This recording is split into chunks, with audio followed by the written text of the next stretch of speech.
Spelling डाल दीजिएगा spontaneity.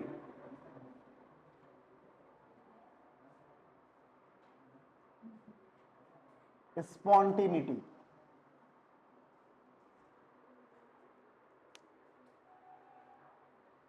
इसमें एक नया ही फ्रेश टॉपिक स्टार्ट हो रहा है, स्पॉन्टेनियस प्रोसेस। कुछ भी रिएक्शन फिएक्शन नहीं आएगा, एकदम सिंपल सा टॉपिक है, थोड़ा थ्योरेटिकल है, बस उसको थ्योरेटिक को जान लीजिए। स्पॉन्टेनियस दो तीन आपका क्या बोलते हैं इक्वेशन आएगा, बस वो ध्यान रखना। स्पॉन्टेनियस प्रोसेस, इसका दूसरा नाम है फिजिबल।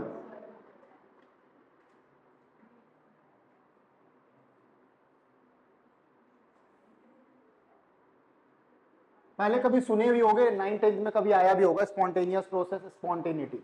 स्पॉन्टेनियस मतलब खुद ब खुद हो, वैसा प्रोसेस जो खुद ब खुद हो, जैसा नदी का बहाव कुछ कर रहा है कि अपने आप हो रहा है। अगर इस मार्कर को वहां ऊपर में छोड़ा जाए, अपने आप नीचे आ जा रहा है, तो इसको कहेंगे स्पॉन्टेनियस प्रोसेस है। लेकिन अगर किसी को नीचे से ऊपर लेके जाना है तो हमको क्या करना होगा, कंटिन्यूअस फोर्स लगाना होगा। अगर मैं चाह रहा हूं इसको यहां पे होल्ड भी करूं तब भी मेरे को फोर्स लगाना पड़ रहा है, क्लियर है। वैसा चीज जो अपने आप हो जाए उसी को कहेंगे स्पॉन्टेनियस प्रोसेस या फिजिबल प्रोसेस, क्लियर है। सिंपल सा बात है, अपने आप हो जाए उसी को कहेंगे फिजिबल और स्पॉन्टेनियस प्रोसेस, ठीक है। सिंपल सा, जैसे नदी का बहाव ऊपर से नीचे अपनी की ओर होता है, लेकिन नीचे से ऊपर अपने आप नहीं होता है। अरे घर में आया होगा ना, जैसे मोटर रहता है, मोटर से आपका अभी नल तो यूज करते होगे ना टैप में, ठीक है। जो भी आपका टैप है, ये टैप से अपने आप पानी गिर रहा है तो क्या है, अरे ऊपर से अपने आप टंकी में पानी भरा हुआ है ना यार, एक बार नल को खोल दो अपने आप पानी खत्म हो जाएगा जब तक ये टंकी में पानी है तो, क्लियर है। लेकिन अपने आप पानी भराएगा क्या मोटर, या मोटर को सिर्फ एक बार चालू कर दिया अपने आप भरते रहेगा क्या, मतलब कंटिन्यूअस मोटर चल रहा होगा तभी पानी ऊपर जाएगा। ऊपर से नीचे आना अपने आप है, उसको कहेंगे स्पॉन्टेनियस। जो अपने आप नहीं होगा उसको कहेंगे non spontaneous.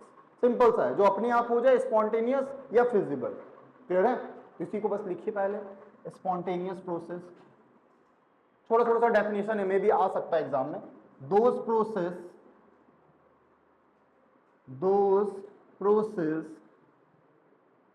which occurs with its own without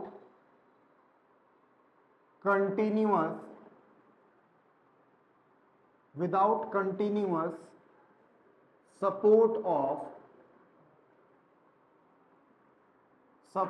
of external agent। Continuous जरूरत नहीं है, एक बार चालू कर दिए बस आपका काम होते रहे।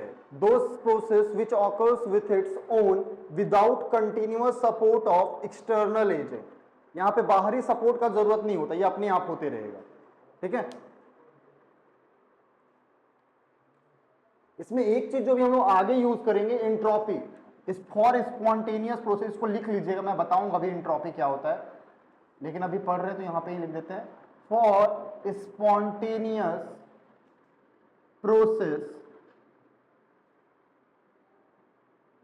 Entropy will always increases. Spontaneous process के लिए एंट्रोपी हमेशा बढ़ते रहेगा, और एंट्रोपी को हम लोग डिनोट करते हैं डेल्टा एस से। जस्ट इसके बाद ही बात करेंगे एंट्रोपी क्या होता है, बस अभी सिंबल याद रखिए, डेल्टा एस से डिनोट करते हैं एंट्रोपी को। ये हमेशा बढ़ते रहेगा। अगर इसको सिंबल में लिखना चाहें बढ़ते रहेगा तो क्या लिखोगे, delta S greater than zero. Delta S यार कहां है, डेल्टा एस है आपका एंट्रोपी चेंज या change in entropy, change in entropy, change in entropy. बात करेंगे एंट्रोपी क्या होता है, बस अभी से लिख लीजिए।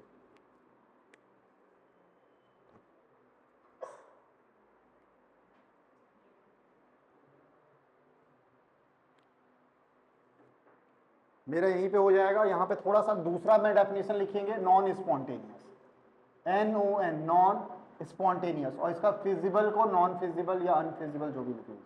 Non feasible process, those process which occurs with its own, तो यहां पे अपनी तो नहीं होगा, दोज प्रोसेस विच ऑकर्स, विच ऐसे इसको मिटा ही देता हूं, those process which occurs, those process which occurs with continuous support of external agent, वैसा प्रोसेस जिसमें कंटिन्यूअस जरूरत होगा बाहरी एजेंट का, बाहरी एजेंट का कंटिन्यूअस जरूरत होगा, उसी को कहेंगे नॉन स्पॉन्टेनियस प्रोसेस। और for non spontaneous process entropy will always increases के जगह डिक्रीजेस। ये याद रख लोगे तो थोड़ा ज्यादा आगे हमारे को काम आएगा। Always decreases. अब इसके लिए क्या होगा, डेल्टा एस लेस देन 0। बस उल्टा है, जो वो बोलता था इसका जस्ट उल्टा कर दीजिए।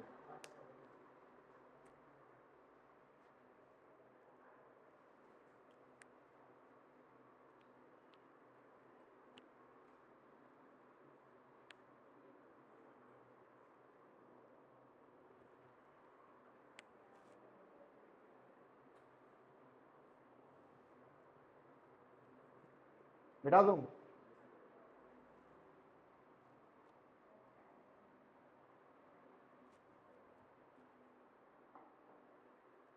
जिसका बात कर रहे थे एंट्रोपी, वो अभी पढ़ेंगे।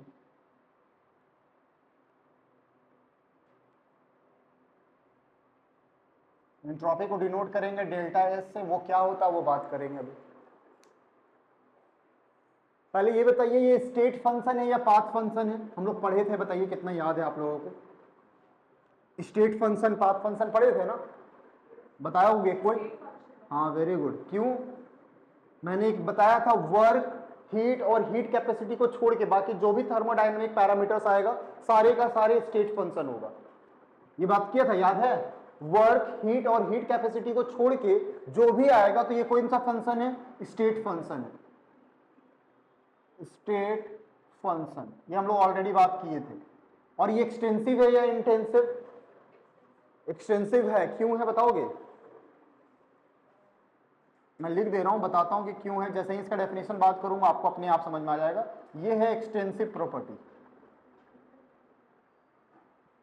ये दो चीज याद रखिएगा, ये स्टेट फंक्शन एंड ये एक्सटेंसिव प्रॉपर्टी है। एक्सटेंसिव प्रॉपर्टी क्या था? जो मैटर पे डिपेंड करेगा, कितना अमाउंट ऑफ सब्सटेंस है उस पर डिपेंड करेगा, उसी को हम लोग क्या बोलते थे? Extensive property. जो स्टेट पे डिपेंड करे, स्टेट पे मतलब कहां स्टार्ट हुआ है और कहां खत्म होगा उस पर डिपेंड करेगा, उसको कहेंगे स्टेट फंक्शन। और मैटर पे डिपेंड करता है। देखिए एंट्रोपी का मतलब हम लोग एक वर्ड में वहां पे बताए थे, याद है किसी को? क्या बताया था? एंट्रोपी को अगर एक वर्ड में बोला जाए तो इसको बोलते हैं रैंडमनेस। ये भी अगर नहीं आ रहा होगा तो डिसऑर्डर। डिसऑर्डर मतलब ऑर्डर समझ में आता है? एक लाइन में, जैसे अगर आपका असेंबली होता होगा स्कूल में तो देखते होगे सब लाइन में खड़ा है, उसको बोलते हैं ऑर्डर में खड़ा है। लेकिन जैसे ही असेंबली चाहे छुट्टी होता है तो छुट्टी होता तो वो कोई ऑर्डर में नहीं होता, सब आराम से निकलने लगता अचानक से, तो वो डिसऑर्डर है। तो उसको कैसे मेजर करेंगे? तो एक टर्म होता है जिसको हम लोग कहते हैं एंट्रोपी, उससे मेजर कर सकते हैं। जितना ज्यादा बच्चा होगा उतना ज्यादा डिसऑर्डर होगा। तो मैटर पे डिपेंड कर रहा है ना। अब 4 गो बच्चा, तो 4 गो कितना छितिर बितिर करेगा? ज्यादा तो नहीं, एक इधर गया एक इधर गया एक इधर ऐसे गया। लेकिन अगर 100 बच्चा है तो 100 बच्चा का डिसऑर्डरनेस ज्यादा हो जाएगा। क्लियर है? तो मास मैटर पे डिपेंड कर रहा है, तो इसलिए ये एक्सटेंसिव प्रॉपर्टी है। क्लियर है? इसी का डेफिनेशन क्या है? रैंडमनेस या डिसऑर्डरनेस। ठीक है, तो लिख लीजिए, it is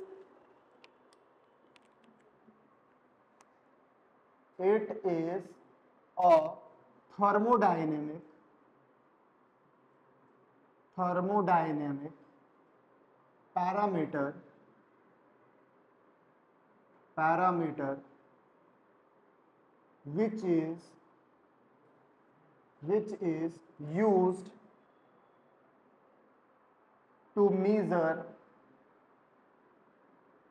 which is used to measure the randomness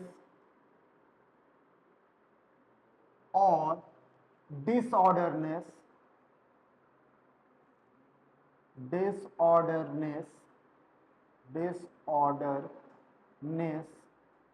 in a system।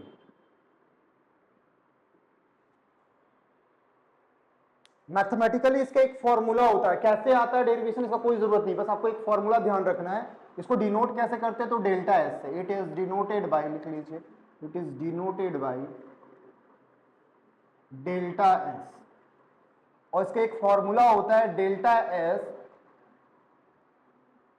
Is equals to Q by T.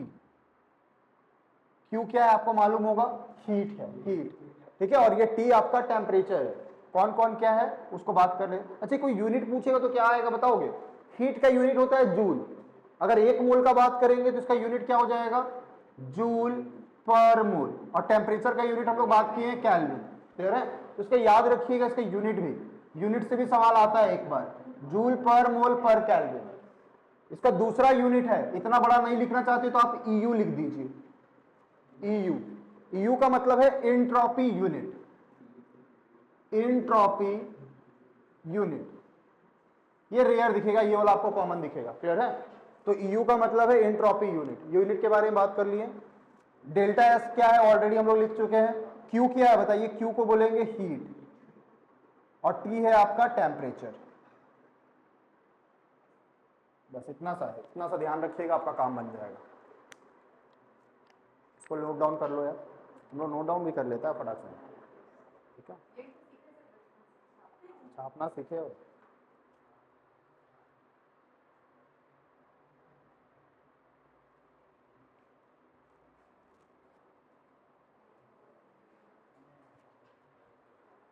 Entropy के बारे में हम लोग बात कर लिए हैं। अब हम लोग क्या बात कर सकते हैं, gives free energy. Gives energy, gives free energy, कुछ भी बोलिए। गिव्स बेसिकली साइंटिस्ट का नाम था, तो गिव्स एनर्जी या गिव्स फ्री एनर्जी, जो भी बोल दीजिए।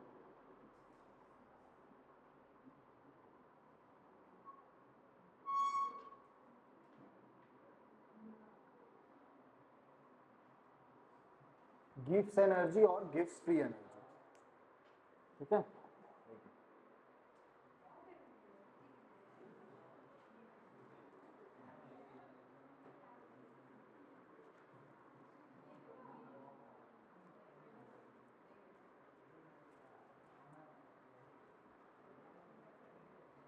देखो, इसको पहली बात तो सबका डिनोटेशन याद रखोगे। इसको डिनोट किससे करते हैं ये याद रखिएगा, डेल्टा जी से। डेल्टा जी से हम लोग उसको डिनोट करते हैं, डेल्टा जी। डेल्टा का मतलब पहले से बताया, चेंज, जी फॉर गिव्स फ्री एनर्जी से। क्या होता है किसी को पता है गिव्स फ्री एनर्जी होता है क्या है, बताओगे? देखिए, जितना भी बॉडी के अंदर मेरे पास, जितना मान लीजिए मेरे पास अभी 100 जूल का एनर्जी है, क्या मैं 100 जूल का एनर्जी का काम कर सकता हूं? नहीं, मेरा बॉडी खुद ना खुद कुछ एनर्जी कंज्यूम कर लेगा। मालूम है ना, आपका ब्लड वेजल्स में ब्लड इधर से इधर जा रहा है, बाकी और भी पार्ट्स अंदर काम कर रहा है, तो कुछ ना कुछ बॉडी यूज कर लेगा एनर्जी। 100 का 100 मैं काम नहीं कर पाऊंगा। तो मान लीजिए 100 का 100 नहीं काम कर पा रहा हूं, मान लीजिए मैं 90 का काम कर पा रहा हूं, तो जो 90 का काम कर पा रहा हूं उसी को कहूंगा गिव्स फ्री एनर्जी।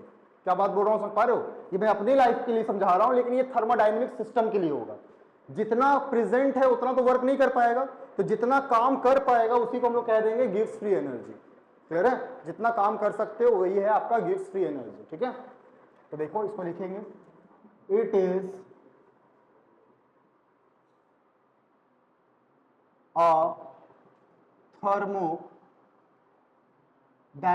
सब पैरामीटर ही है, सब नापने का एक जरिया है। It is a thermodynamic parameter, it is a thermodynamic parameter which is used to calculate, लिख लीजिए डेफिनेशन साथ साथ, which is used to calculate, it is a thermodynamic parameter which is used to calculate the amount of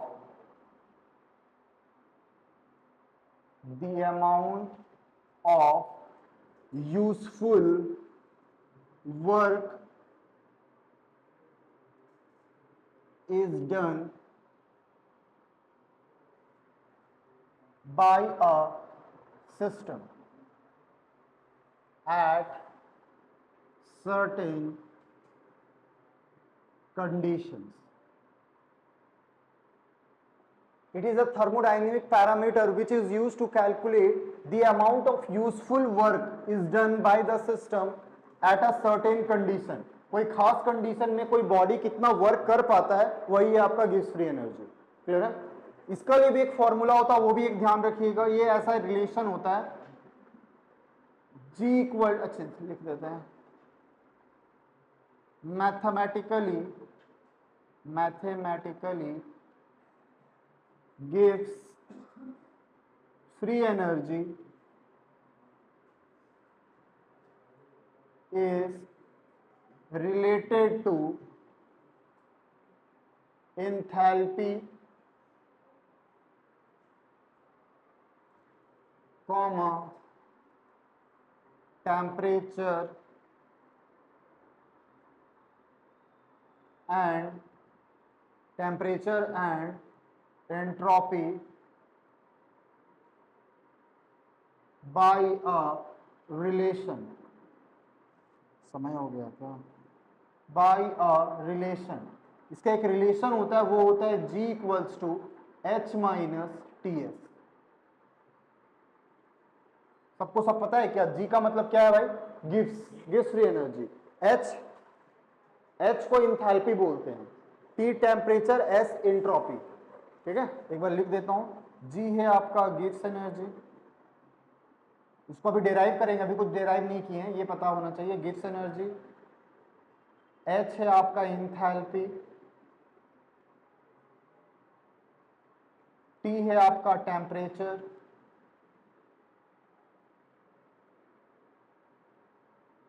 और S है आपका entropy. जो चीज का जरूरत नहीं है डेरिवेशन, उसका हम लोग बात नहीं कर रहे, जहां पे जरूरत पड़ेगा उसका बात कर रहे हैं। अभी ये रिलेशनशिप आपको ध्यान में रखना, तो बस इसको ध्यान रख लीजिएगा।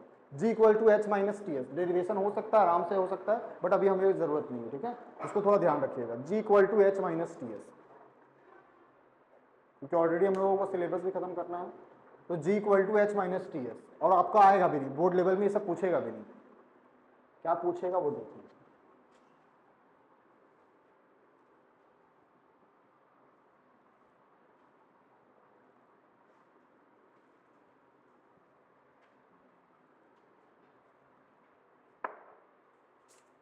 देखो कैसे, इसका भी ये मेन इक्वेशन नहीं है, मेन इक्वेशन कुछ और आएगा, वो देखिए क्या है। G equal to H minus T into S है ना, सब में स्मॉल चेंज का बात करिए। स्मॉल चेंज मतलब डेल्टा लगा दीजिए, तो डेल्टा G इसमें लग जाएगा।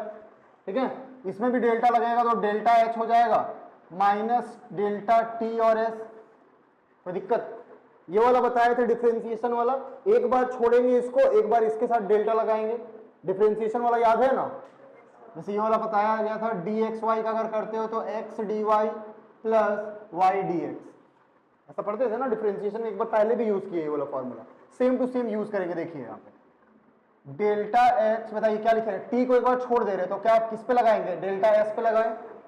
माइनस पहले थे तो फिर से माइनस आ जाएगा। इस बार डेल्टा s पे लगाएं, तो इस बार s को छोड़ दीजिए, t पे डेल्टा लगा दीजिए। क्लियर है?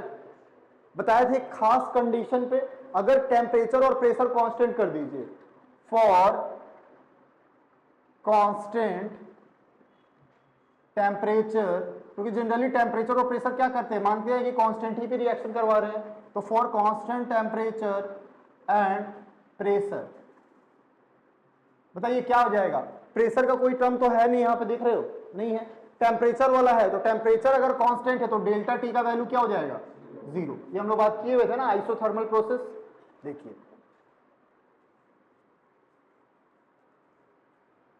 हो गया, बस इसी का एक इक्वेशन था। तो देखिए डेल्टा जी की जगह डेल्टा जी, डेल्टा एच की जगह डेल्टा एच, माइनस की जगह माइनस टी डेल्टा एस। कोई दिक्कत? एक बार देखो इधर बोर्ड पे, माइनस एस, डेल्टा टी की जगह क्या आ जाएगा? 0। तो 0 से मल्टीप्लाई करोगे तो एक इक्वेशन आया, डेल्टा जी बराबर delta H minus T delta S. यही आपको इक्वेशन चाहिए था। ठीक है, इस इक्वेशन का नाम है खास Gibbs Helmholtz equation. Gibbs Helmholtz equation, बस नाम है और कुछ नहीं है। ठीक है, गिब्स हेल्महोल्ट्ज इक्वेशन नाम है भाई, डेल्टा जी बराबर delta H minus T delta H. ये इंपॉर्टेंट है ना, थोड़ा सा ये इक्वेशन ध्यान रखिएगा। डेरिवेशन आना नहीं चाहिए। ठीक है, अगर आ भी गया तो मैं बता दिया 2 लाइन का डेरिवेशन है, खाली डेल्टा लगा दीजिए बस, और कुछ नहीं। डेरिवेशन नहीं आएगा, क्वेश्चन बनाने के लिए आएगा। ठीक है, इक्वेशन काम आएगा, जिसको भी मैं डब्बा में बना रहा हूं वो इंपॉर्टेंट है।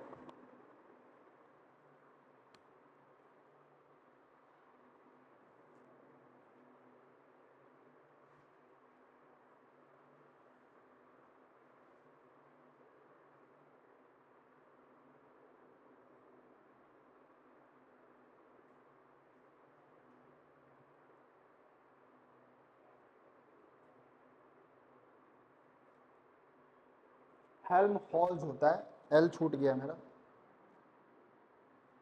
HOLTZ। कोई पूछ दे गिब्स हेल्महोल्ट्ज इक्वेशन क्या है, तो यही इक्वेशन है गिब्स हेल्महोल्ट्ज इक्वेशन। सब चीज पता होगा आपको। डेल्टा जी को क्या बोलोगे, change in Gibbs free energy, change in Gibbs free energy. Delta H को बोलोगे change in enthalpy, change in enthalpy. T आपको पता है टेम्परेचर है, टेम्परेचर है, और डेल्टा एस हो जाएगा आपका चेंज इन एंट्रोपी या एंट्रोपी चेंज, एंट्रोपी चेंज। बस इतना समझ।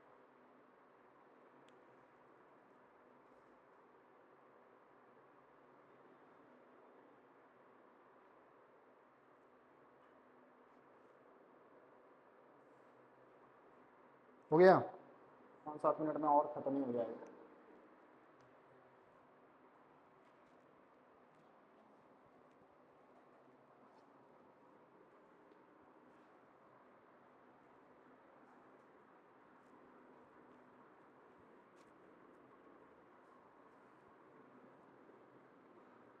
नहीं भी होता हो तो बोलोगे ना, मैं वेट करूंगा, ठीक है। नहीं लिख पा रहे हो या नहीं लिख पा रहे हो, लिख लियो ना।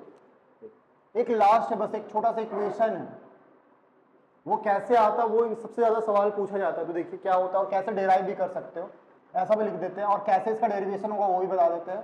फॉर स्पॉन्टेनियस, चाहे ऐसा बात करते हैं,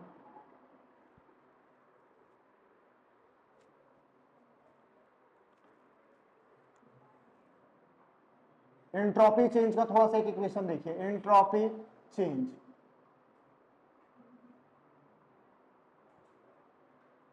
अगर डेल्टा ऐसे एंट्रोपी किससे बनता है, अगर टोटल एंट्रोपी का बात कर रहे हैं तो बताए थे सिस्टम और सराउंडिंग से बनता है यार। पूरा यूनिवर्स किस किस से बना हुआ है, सिस्टम और सराउंडिंग से। डेल्टा ऐसे चेंज इन एंट्रोपी टोटल का, तो वो किसके बराबर होगा, देखिए delta S system plus delta S surrounding. Total का बात कर रहे हैं तो ये दोनों को मिलाइएगा, वही हो जाएगा ना इसमें। अभी हमको एक इक्वेशन डेराइव करना है, ठीक है ना। तो उस इक्वेशन डेराइव करने के लिए क्या क्या कर रहे हैं वो बोर्ड पे देखिए, लिखने के लिए समय मिलेगा। डेल्टा एस सराउंडिंग, तो अभी हम लोग बताए थे क्या था, क्यू पढ़े थे, क्यू याद है, क्यू बाई टी से हम लोग बढ़ते थे, याद है। बताए थे हीट क्या है, हीट कुछ नहीं है, बस कांस्टेंट क्या था, इंथैल्पी क्या है, हीट के बराबर होता है, बस वो कांस्टेंट प्रेशर होना चाहिए।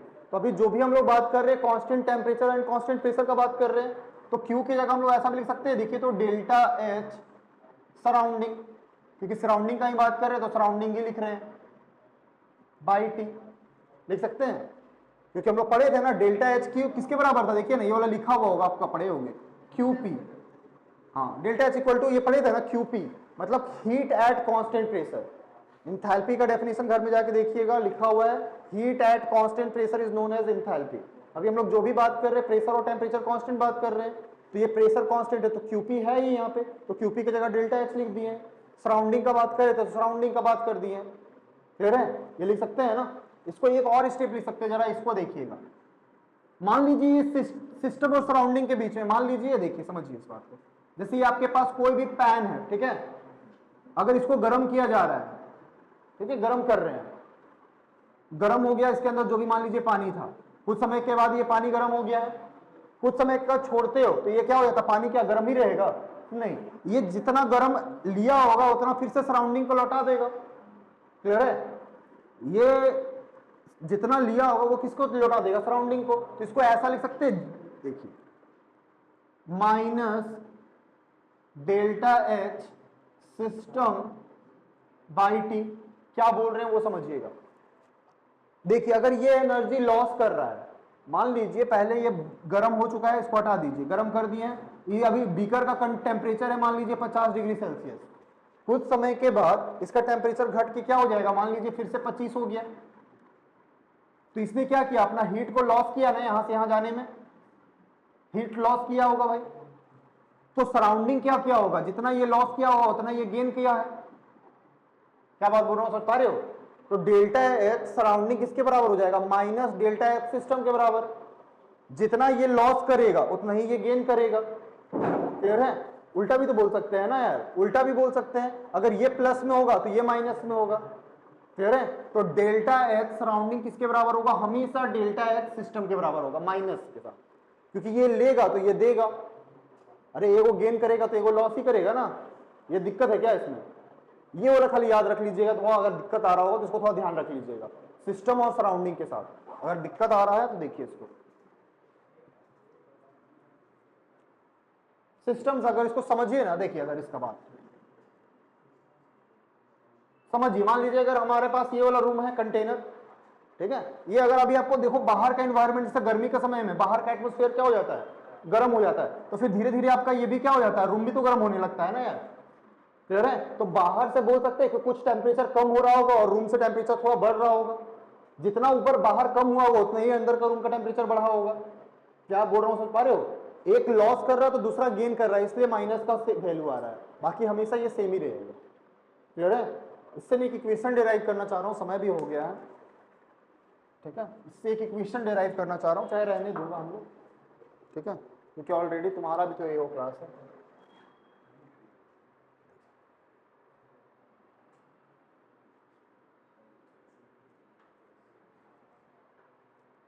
इसको अगर आपको अगर दिक्कत होगा तो आप इसको याद ऐसे रखिएगा, डेल्टा एच सराउंडिंग